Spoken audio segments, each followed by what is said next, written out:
Let me assure you that absolutely nothing that I'm going to tell you is exaggerated, is interpolated, or is imagined. Everything I'm going to tell you is documented.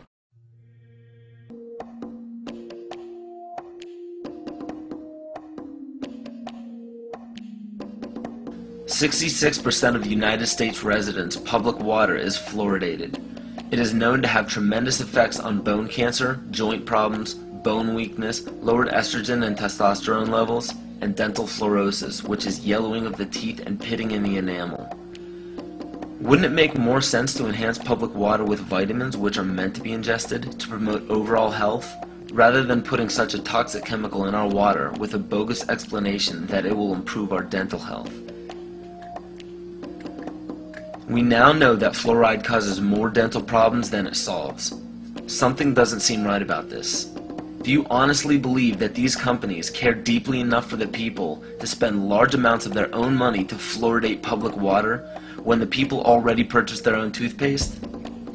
But there's a difference between toothpaste and drinking water. We don't ingest toothpaste.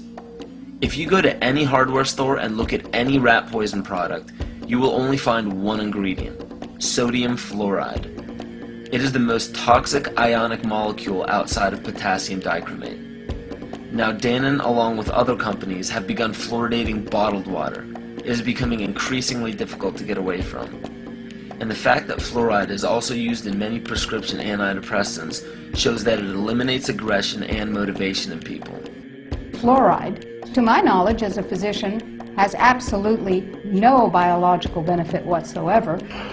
But one of the significant things is that the Russians carried out all sorts of experiments on the people living in the Gulag. One of them, of course, was to fluoridate the water. Why?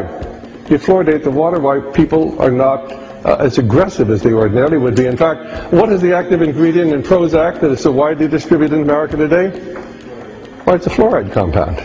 And now we are finding that public water nationwide is showing up with arsenic, lead, cadmium, and thermonium, which is a radioactive form of lead.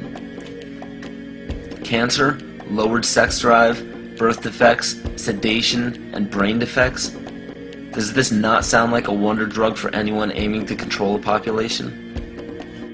It's quite astonishing, Paul, the degree to which environmentalists have not been educated about fluoride. You know, people have an unconscious trust in their doctor or their dentist, and if you can persuade doctors and dentists that fluoride is safe and good, then you're able to reach the rest of the nation. People believe their doctors and dentists, and that was a way of promoting fluoride for Bernays. Fluoride was killing their cattle, destroying their crops.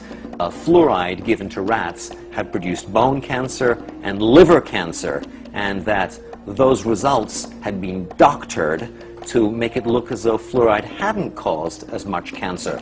The pattern that we saw, it typically is what we see with other neurotoxic agents that are well known to cause a hypoactivity or a memory problem or an IQ problem.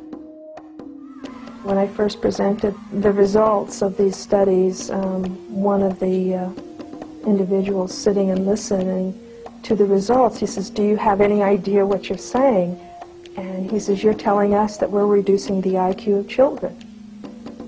And basically I said, yes.